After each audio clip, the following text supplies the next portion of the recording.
안녕하십니까. 시사 야부리 토크. 이번에는 이 동성애 문제에 대해서 얘기를 좀 나눠볼까 합니다. 지난 25일 JTBC 대선주자 초청 토론회에서 이 동성애 문제에 대해서 홍준표 후보와 문재인 후보 간에 설전이 있었습니다. 이 문제가 도대체 어디에서 기인된 것인지 좀 말씀 좀 해주십시오. 문재인 후보가 동성애를 찬성하느냐 반대하느냐가 핵심입니다.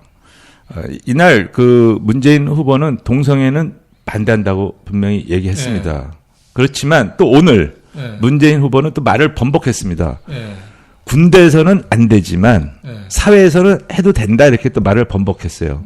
그래서 또 오늘 온라인에서 또 난리가 났습니다.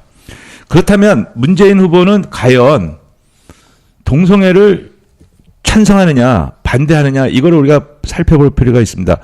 제가 볼 때는 문재인은 동성애는 반대하지만 차별금지법 제정은 찬성한다. 이렇게 저는 생각하고 있습니다. 아니 그러면 동성애 문제하고 차별금지법하고 뭐 어떤 관계가 있길래 말이 그렇게 엇갈리게 되는 거죠? 문재인 후보는 지난 2012년 대선을 앞두고 뭐라고 그랬냐면 차별금지법 제정하겠다. 그다음에 동성결혼의 제도적 대안을 마련하겠다. 트랜지스터 성별 변경에 대한 기준을 완화하고 성별 변경을 안 해도 차별받지 않겠다라고 하면서 동성애를 옹호하는 발언을 했습니다. 그리고 그런 2017년 불과 몇 달 전에 문재인 후보는 기독교 단체인 한기총을 방문해서는 동성애를 지지하지 않지만 성소수자가 차별받아서는 안 된다고 또 말을 그렇게 주장했습니다. 반복을 한 거예요? 반복한 건 아니고 그렇게 계속 일관되게 주장을 해왔죠. 그리고 2017년 1월 31일에는 전통적인 가정, 가족, 결혼의 가치를 소중히 여기고 하는 것은 지지한다. 그렇지만 혐오와 차별에는 반대한다. 이렇게 또 대답을 했습니다. 문제는 뭐냐면 오늘 문재인 후보의 본심이 드러난 겁니다. 뭐 어떻게 드러났습니까? 군대 내에서 동성애는 반대하지만 일반 사회에서의 동성애는 찬성한다. 그러면서 차별금지법 제정도 찬성한다. 이렇게 본심을 드러낸 거죠. 네. 그러면 오늘 이 국장님께서도 오늘 나오셨는데 예. 이 국장님 차별금지법이 도대체 어떤 문제점이 있는지 좀 설명 좀 해주십시오. 예. 현재 동성애를 한다고 해가지고 우리 법률적으로 일단 처벌을 한다거나 좀 그런 규정이 하나도 없습니다. 없죠. 예, 또 사회에서 또 차별을 하는 것도 사실은 없습니다. 예를 들어서 남자 둘이서 손을 잡고 모텔에 들어간다고 해가지고 내 동성애 하지 그러면서 손님은 안 받는 거 아니거든요. 그렇죠. 예, 얼마든지 다 이렇게 할 수가 있고 누구도 방해를 하지 않는데 굳이 정치권에서 이렇게 동성애 문제와 차별금지법을 끌고 나오면서 사회 이슈화를 시키고 있습니다. 진짜 그러고 보니까 그러네요. 예. 그런데 이제 그때 이제 토론할 때 문재인 후보는 이렇게 얘기를 했잖아요. 동성애는 반대하지만 차별금지법은 찬성한다. 그렇다면 이제 우리가 정말 물어봐야 됩니다. 예를 들어서 지금 동성애를 반대하는 곳이 지금 기독교에서는 정말 반대를 하고 있는데 왜냐하면 기독교 교리상 성경에 말씀이 그렇게 되어 있으니까요. 그러면 교회 목사님들이 신도들한테 동성애는 죄악입니다. 동성애 하지 마십시오. 이렇게 이렇게 설교를 했을 경우 과연 그것도 처벌을 할 것인가? 여기에 대해서 명확하게 문재인 후보는 자기의 입장을 밝혀야 됩니다. 왜냐면은 차별금지법 때문에 교회에서 목사님들이 이제 그런 동성애 반대 설교를 못한다라는 말이 굉장히 많이 나돌았거든요. 그러면 오히려 표현의 자유를 억압하는 게 차별금지법이 될 수도 있겠어요. 어떻게 보면은. 그렇죠. 예. 예를 들어서 교회에서는 이제 기독교의 교리가 있고 각 불교라든가 각 종교마다 입장이 다 다르고 또 학교 같은 학교도 보면은 이제 공교 이념이라든가 여러 가지 좀 목적이 다 있잖아요. 그럼 거기에 맞춰서 교육을 하고 좀 설명을 하는 게 맞는 거거든요. 왜 국가가 거기까지 관여를 해서 이건 하지 말라 하면은 처벌하겠다. 그런 굉장히 잘못된 것이죠. 어떻습니까? 그러면 지금 교회를 중심으로 해서 기독교계에서는 이 동성애 부분에 대해서 아주 극렬하게 반대를 하고 있죠. 그렇죠.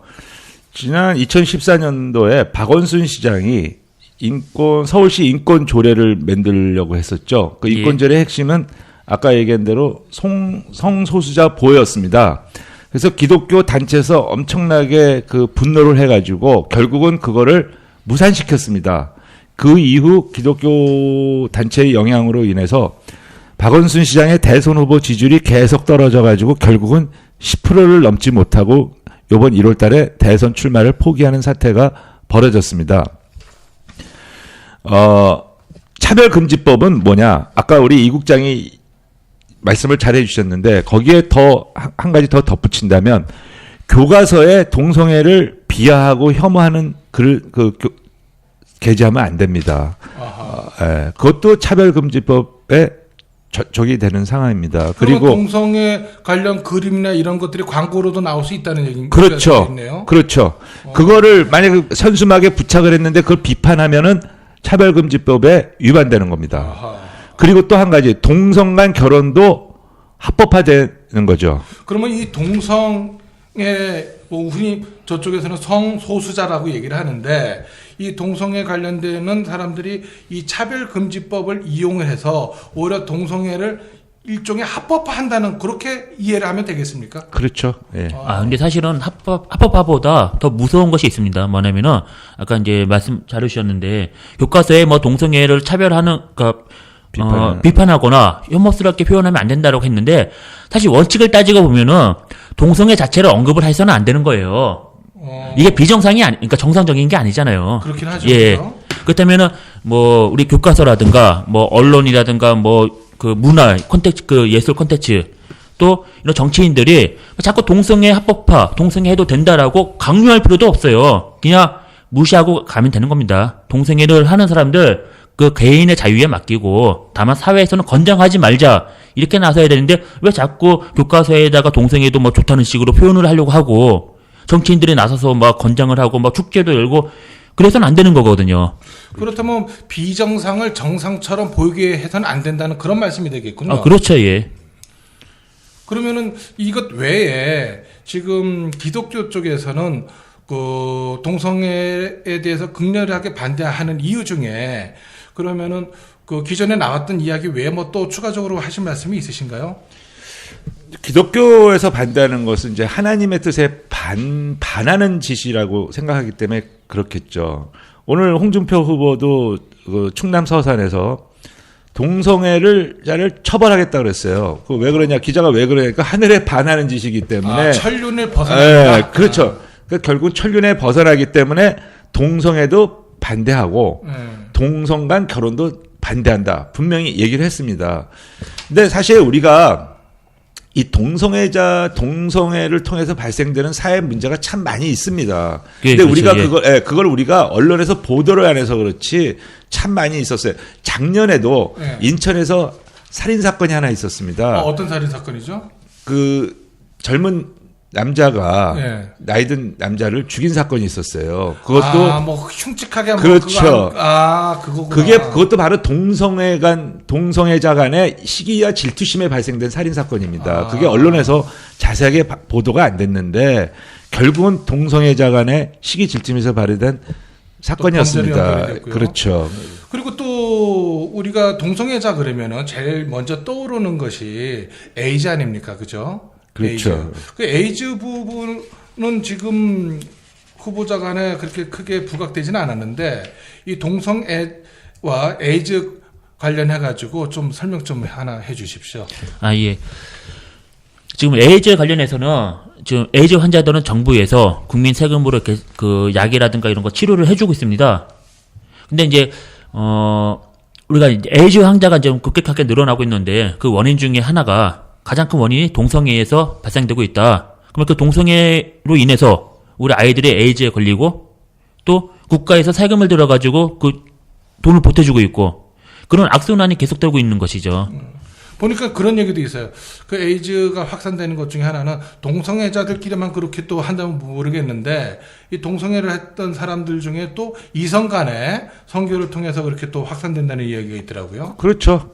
오늘 질병관리본부에서 이성 간 교제 때문에 에이즈가 걸리는 사람들이 한 300여 명, 그다음에 동성 간 성교 때문에 생기는 게 뭐 200여 명 이렇게 발표하고 있는데 아까 우리 고 기자가 얘기한 대로 사실 동성 간에서 비롯돼 가지고 이성 간에도 에이즈가 생기죠. 예.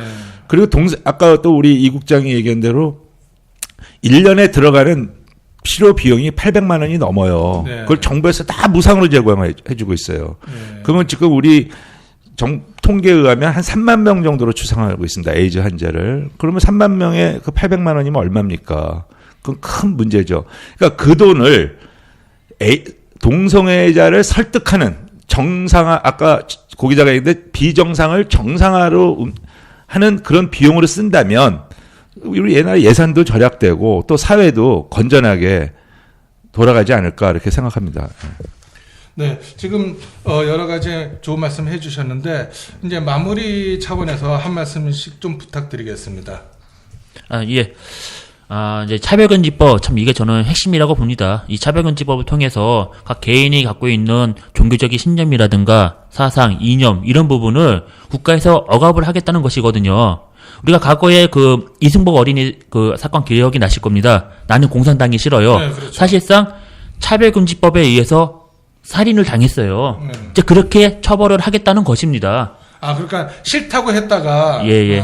그러니까 나는 공산당이 싫다는 말도 이제 못하는 세상이 다가올 수도 있다는 것이죠. 확대를 하면 또 그렇게 해석이 할 수도 있겠네요. 좀 물론 비약적이긴 하지만 한 가지 예를 들자면 좀 그렇다는 것입니다. 그래서 개인 간의 그 동성애 그 선호 여부에 대해서는 뭐라고 할 수 없겠죠. 대한민국이 자유민주주의 국가니까. 그렇죠. 그렇지만 중요한 거는 핵심은 차별금지법이 제정되면 안 된다는 거죠. 그러니까 문재인 후보의 그 생각엔 상당히 위험한 생각이 담겨 있습니다. 나는 동성애를 반대하지만 차별금지법 제정은 찬성하겠다. 사실 동성애를 찬성하는 것보다 더 위험한 게 차별금지법 제정입니다. 그래서 이거 반드시 우리가 차별금지법 제정은 반드시 막아야 됩니다. 그러니까 이제 차별금지법 때문에 비정상적인 것이 오히려 법에 의해서 보호받을 수 있다. 이렇게 해석을 하면 되겠네요. 건전한 남녀 관계가 왜곡되고, 그다음에 이 사회가 불란하게 그런 것들이 움직여지고, 이 나라가 이제 망가지는 그 지름길로 가는 거죠. 그렇죠. 어떠한 사회든지 터부라는 게 있는데 이 터붓이 되는 것이 이 무분별하게 풀어지게 되면은 이 사회의 근간이 사실 무너지는 결과를 초래하거든요. 제가 마지막으로 얘기하는 것은 세계 모든 국가가 동성애를 허용하는 걸로 알고 있어요. 근데 그렇지 않아요. 세계에서 한 30여 개 국가 정도만 동성애를 인정하고 있습니다. 미국이 인정했다고 그래서 세계가 다 모든 나라가 인정하는 게 아닙니다. 아시아에는 한 국가도 없어요. 하나의 국가도 없고 유럽에 한 20여 개 국가, 그렇죠. 몇 개 국가 정도지. 그래서 우리가 이 동성애를 허용하는 것이 진보다, 동성애를 막으면 보수다, 이런 차원의 문제가 아니라 이거는 인륜과 천륜과 도덕의 문제입니다. 저는 그렇게 생각하고 그리고 있습니다. 그리고 사회적 비용도 굉장히 많이 발생이 되고 있고 말이죠. 그렇죠. 네. 오늘 이렇게 귀한 시간 내주셔서 고맙고요. 동성애와 차별금지법에 대해서 우리가 좀 쉽게 한번 풀어본다고 했습니다. 이 방송을 들으시는 분들, 이 동성애와 이 차별금지법의 문제점에 대해서 각자들 이렇게 다시 한번 생각해보는 그런 시간이 되었기를 바라고요. 오늘은 여기까지 하겠습니다. 감사합니다. 감사합니다.